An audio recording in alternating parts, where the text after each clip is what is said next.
Well, here we are, and the Galleria in Scottsdale, right here on Scottsdale Road and Fifth Avenue, and you are going to love this immersive voyage. As we move around this area, and it's all chronological, you'll find that we're about to board, and that's where we left you last time. And Jessica Sanders is with us, and Jessica, RMS, this fascinates me. We always hear Titanic, but it was the RMS Titanic, and why was that? Because it was a mail ship, the Royal Mail Steamship. So this was a way for people to get their mail over to one of the ports, which was New York.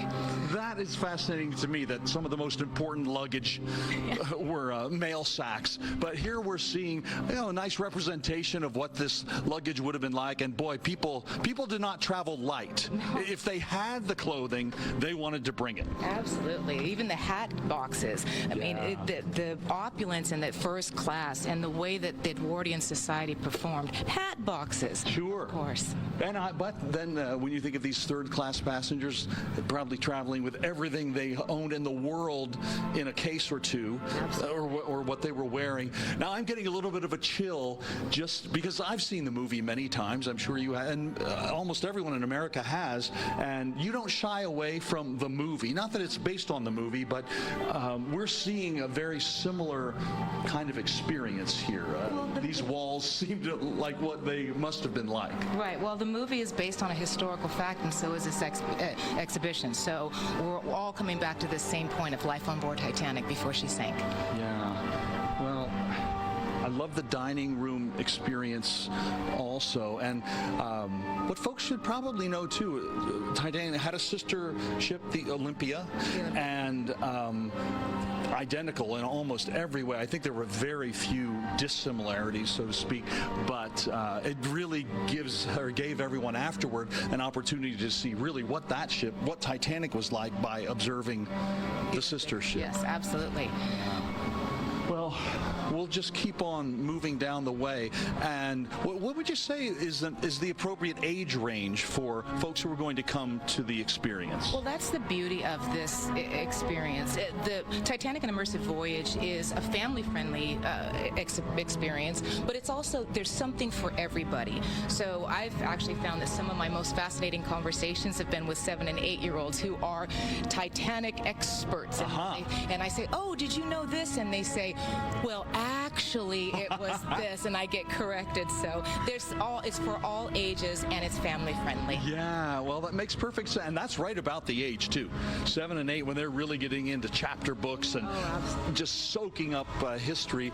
And this is another fascinating look too for you Instagram lovers. Well, this is the spot, is it not? This is the selfie spot, absolutely. There's a lot of photo ops within the exhibition, but this is definitely one of them. Well, calling all Jacks and Roses. Let's get those gowns and tuxedos on, eh? Absolutely. Yeah, well, next time we get together, there's still lots more to see.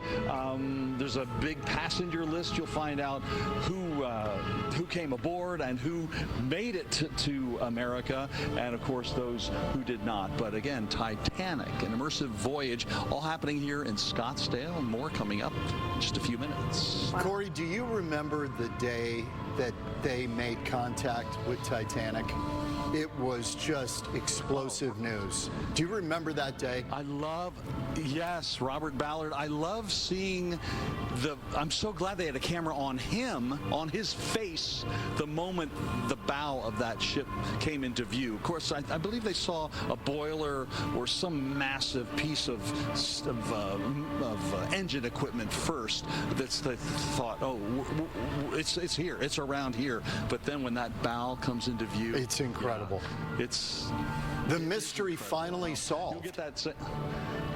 Yeah, wow. Yeah, all those years. And Jessica was telling me that who do you think has the record for the most visits to the wreck?